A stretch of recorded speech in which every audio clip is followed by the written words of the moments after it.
All right, well, we are officially at 1:33, so let's go ahead and get started here. Hello, everyone, and welcome to the Indiana Arts Homecoming. My name is Bridget Eckert, and I'm the Director of Marketing and Communications with the Indiana Arts Commission. I am so pleased to welcome you to this creative intermission, Right Toward Understanding, with Barbara Shoup. Before I hand it over to Barbara, I'm just going to go over a few things. Please remain on mute with your video off during Barbara's presentation. That way we can give her our full and undivided attention. Feel free to utilize the chat function and introduce yourself. Ask questions throughout the session using that function. That would be awesome. If you'd like to rename yourself, you are more than welcome to do so by hovering over your image, clicking the three dots, and selecting Rename. Captioning is also available during this session and throughout our entire conference. You can turn those on by clicking the closed caption button in the bottom navigation bar. If you have any questions or technical issues throughout the session, please feel free to send me, Indiana Arts Commission, a direct message in the chat. And with that, I'm just going to go ahead and turn it over to Barbara. Let's kick it off, Barbara. All right. We are going to jump right in and go, because this is going to take all of our time, and I'm really excited to be able to do this. It is my favorite exercise of all the writing exercises I do. It's very simply called I Remember. I'll just say a few words. When people come together to write about their lives, magical and amazing things often happen. The act of writing dredges up long forgotten memories, often surprising in the light that they cast on what we thought I knew about ourselves. It also casts light on what others think they knew about us, which is really interesting when you're, when you're writing in a group of people who know each other, whether it's a family, a workplace, or whatever. I love that part of it. And with understanding and insight comes compassion. If the writers are colleagues, the experience may also bring insight into how to work together more efficiently and just happily. Writing can turn a bunch of people into a community, and I love that about writing. So here's what we're going to do. Like I said, it's going to take all our time. We're going to do this exercise. Here's what it is. I will put this back on the screen so you'll be able to see it once we get going. What you do, it's very simple, is write I remember in the very first memory that comes into your mind. It's not a paragraph. It doesn't even have to be a sentence. Just boom, boom, boom, boom, boom. You keep doing this. I will time you probably for 3 minutes because we're limited in time. And you have to write I remember each time. There's a reason for it, and it has to do with the way your brain works. If you write it each time, the part of your brain that loves rhythm picks it up. If you don't write it, it's a list, and the other part of your brain wants to tell you how to organize it, but we're not ready for that yet. Write fast. Don't stop to think about whether you're doing it right if you're doing it. They're supposed to come in random order. They will come in random order, often really weird random order. Don't worry about any of the stuff, spelling, punctuation, the order. Don't worry about the memories being silly or inconsequential. Just remember. If you think you're finished, you're not. Something else will float up. Now, I'm going to give you real quickly an example of something I just did this morning, just so that I could show you. Here's what I remember when I learned to ride my bike. I remember my childhood library. I remember the time I fell down on the playground. There are a whole bunch of them like this. They're all over the place, as you can see.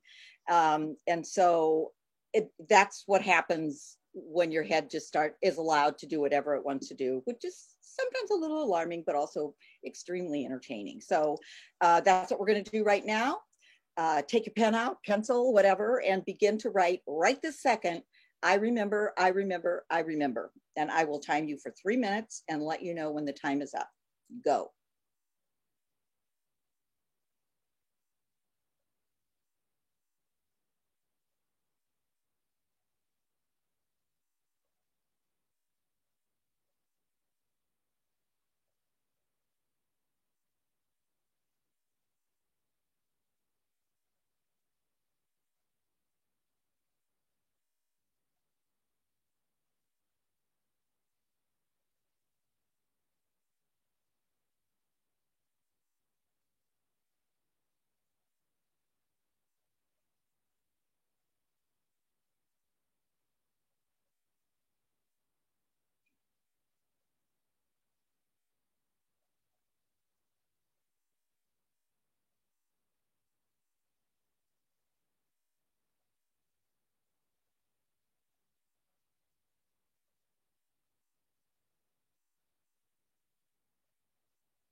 30 seconds.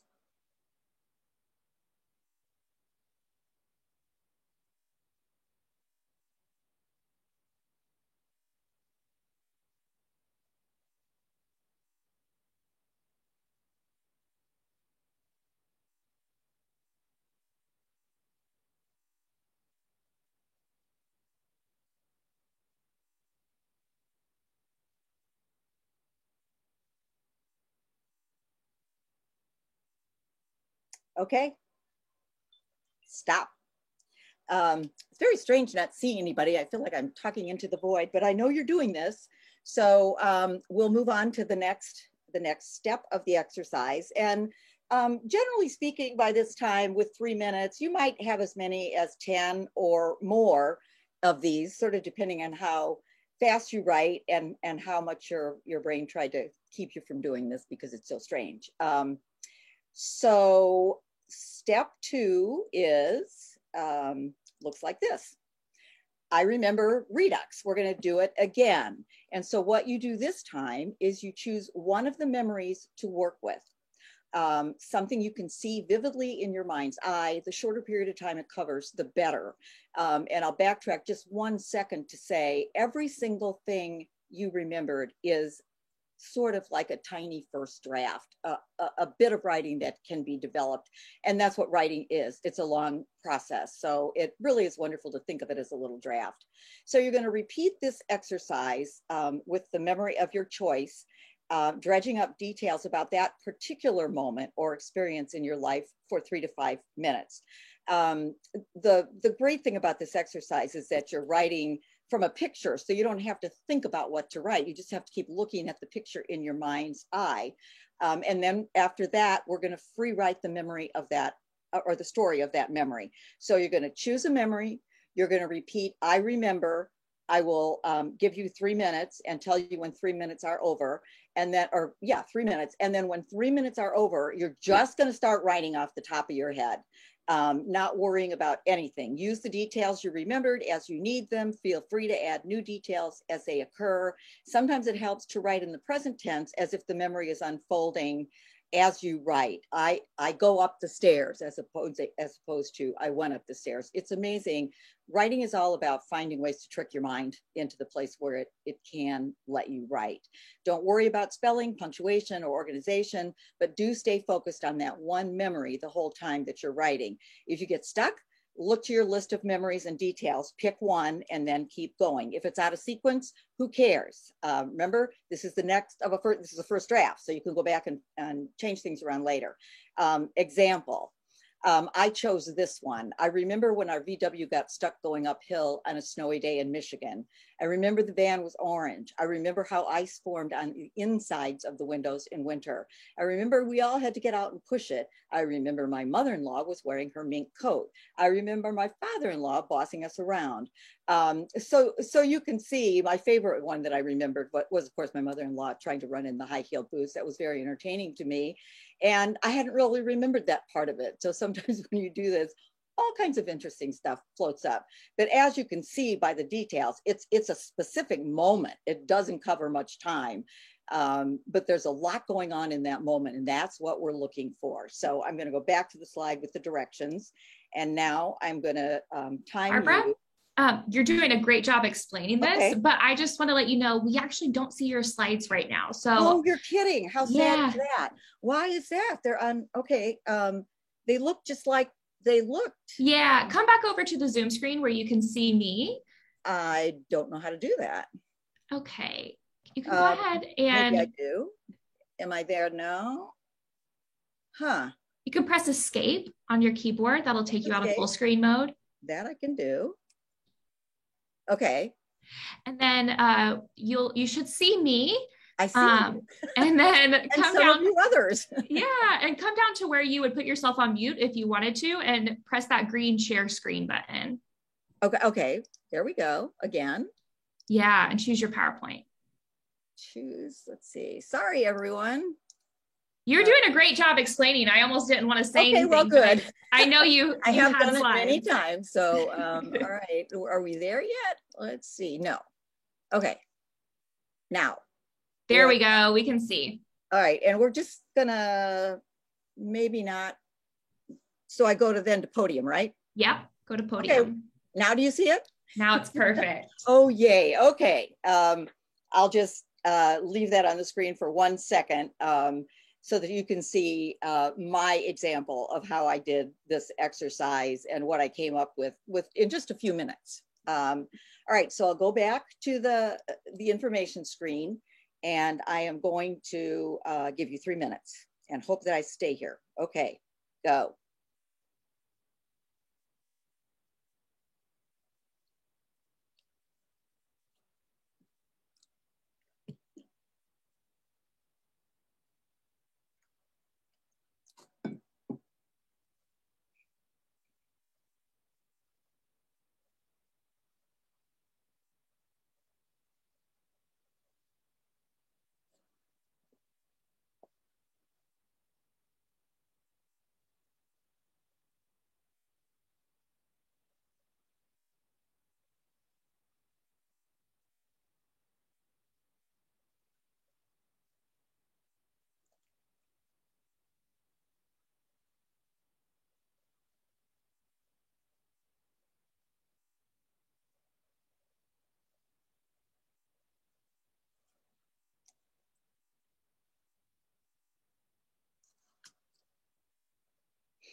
Okay, stop.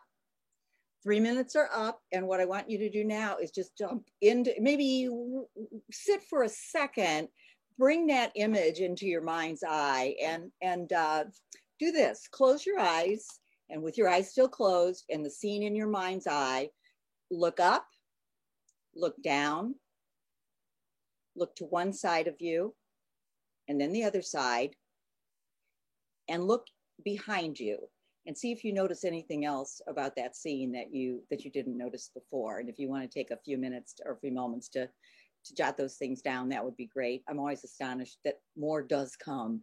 And when you're finished doing that, just start writing. Jump in, and I'm gonna set this for 7 minutes, which is a bit shorter than what I like to do, but it'll give you the feel of it. Just let it happen. Don't worry about it.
You still have more to write, Mary Arnold Schwartz.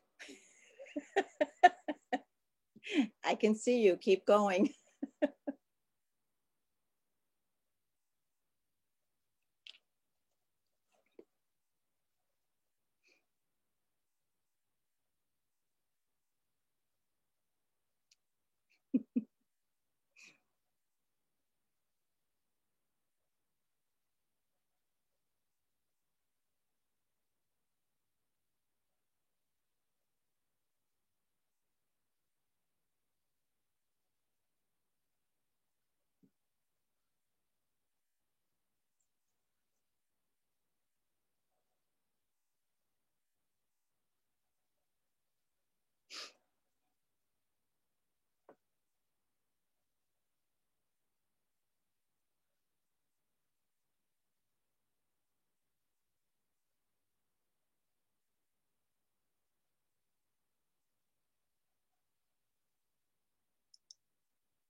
Hi, Barbara. Just coming on to say we do have about 5 minutes left to the session.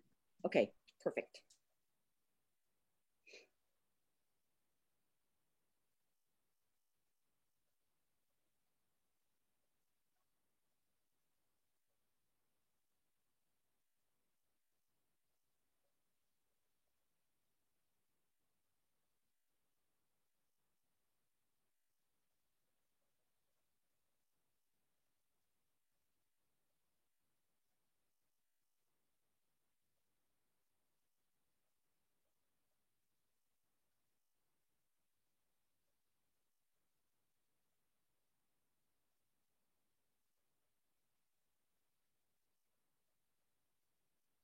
Okay, wind up your last sentence or so, and we'll stop so that we can process just a tiny bit, although we really don't probably have time for questions.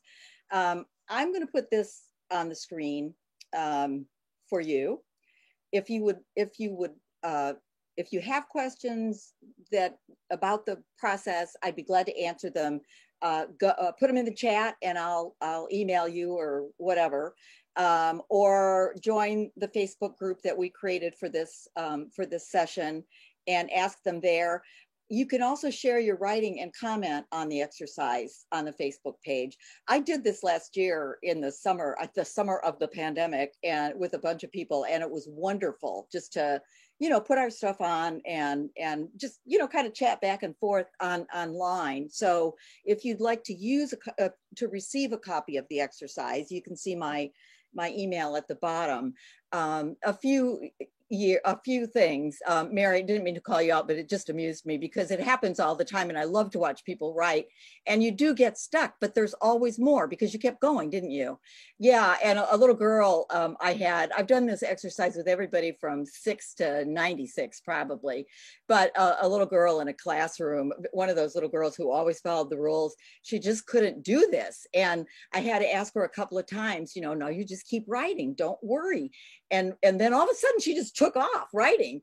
And when it was over, I said to her, how did that work for you? All of a sudden you started writing. And she looked up with this most bemused expression and she said, I never knew you could fix it.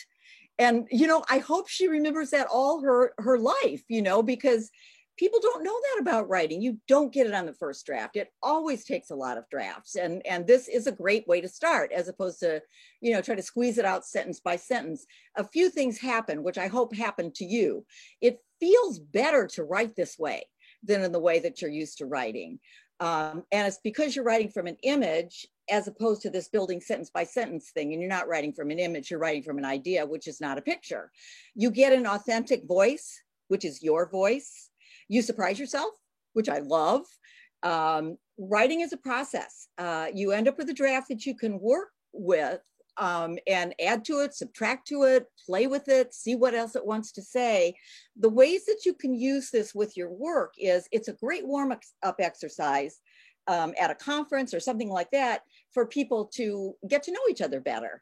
And as I said earlier, doing this exercise creates a little community because we're all really sharing something about ourselves that is a picture, you know, and we all go there when people read, which sadly we don't have time to do today. It's also very useful if you want to tell the story of your organization for whatever reason, you know, for funders, an annual report, anything like that. Sit down and do this exercise with people. If you shared something, choose that one thing and do the exercise around that and see how different it will be. Everybody will have a different way of remembering it, which can be really interesting and also helpful. This is great for, I've used it with senior citizens programs and, you know, done books of people's memories, which are wonderful. And I do a summer program with kids. So I've got kids from, you know, 6 up to 16 doing these kinds of things. It helps people go inward, you know, to remember, and not to remember in those vague ways, but very specific ways. And I think it teaches them that their voices matter. Everybody has a story, and everybody has more than one, many, many, many, many interesting stories. And this is a great way to get them out. Where are we now? I think we're about there, right? Thank you so much, Barbara. I tell you what, you're right. I surprised myself. This Good. made Yay. writing so easy. I'm excited to share. I wrote about this magnet on my grandma's fridge, and I love that. I'm excited to share that in the group, and I hope you guys click on that link and join. Do. Yeah, I often remember the strangest things, and sometimes they remember things that really kind of change their lives because they didn't think it was that way, but it is. So yeah, well, I'm glad you did. Surprising. Yeah. I'm surprised it meant so much to me. I didn't know. It often happens. So, Flannery O'Connor said, "No surprise for the writer, no surprise for the reader," and that's true. Awesome. All right. Awesome. Well, thank you so much, Barbara. And thank you everyone for joining this creative intermission today. I hope you got as much out of it as I did, and you're feeling energized and revived and just in a really great vibe to go into your next breakout session for the Indiana Arts Homecoming. I dropped that link down in the chat. So please click on over, join another session. Join me. I think we've got one more creative intermission today. And I tell you what, like I said, best job in the whole conference. So come on back and join me. And thank you for joining the Indiana Arts Homecoming. Thank you again, Barbara. Thanks y'all for coming. It was fun. Take care.